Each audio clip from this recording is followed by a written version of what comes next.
Hi, so Max Kantor from Guideline here to share a few streamer tricks. And we are here today on the Raina River at Raina Fish Camp with John Bond, doing a bit of streamer fishing, working our way down the lower river at the moment. And we're just going to talk for a second here about safety while streamer fishing. Now, the first and arguably the most important thing is face protection while throwing these heavy and weighted streamers around. And that means a good pair of sunglasses and a hat. You know, you don't want these things hitting you in the head, and you know, if that were to happen, you do want to be covered. To further avoid that, you're going to want to keep your cast far outside your body and minimize the time that that fly is in the air. You know, one false cast is good, but none is better. A water load is going to really help there too, just to minimize all that false casting. And on windier days, speeding up your line and making sure you're getting the most out of a faster rod to make sure that that streamer is not coming back into you. And then paying attention to the direction of the wind as well, not casting across your body and having it come back and hit you.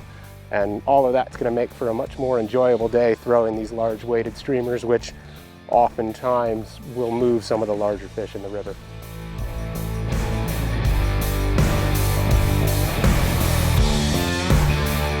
Nice. Good fish too. Cool stuff, yeah. And you know, one of the things in modern streamer fishing is just the variety of the size of flies. So we've been throwing small, heavy flies that are not super huge all the way into large articulated modern patterns that, you know, might even transition over into pike fishing, though this thing was actually tied for trout. So the standard rod that we're using for that is the LPX Tactical 907. And that's going to be a fairly fast rod with still quite a bit of feel in that. This thing really works well for all flies that aren't too big in a variety of conditions. You know, done quite well today throwing a sinking line in medium to medium heavy, not huge streamers, but in the clear water here, we really actually don't want to fish too big in the sunny conditions that we've had today. You know, we've really settled on this 7 as something that's performed well for, you know, most of the streamer fishing that you'll encounter during a regular summer in Norway or across the pond in the US. But on those days with a bit less wind, when you're looking to, you know, not make quite as long casts or fishing with lighter flies, we do have that 906 NT11. I do have this 906 rigged with a fairly large fly. You know, most of that marabou will slim down in the water and it's still very manageable on that 6 weight. And the nice thing about this one is this rod is interchangeable with dry flies and nymphing as well. You know, we've been throwing some large stone flies here, we've been throwing large caddis, and if you were to change this fast sinking line out for a floating presentation or experience plus, you'd have no issue with the dry fly fishing that we've had so far in the last few days on this river. The same can be said for large nymph rigs and turning those over as well. So if you're looking for a rod that fits everything, as long as you have the right lines to fish accordingly, the slightly faster 906 NT11 does seem to fill that gap.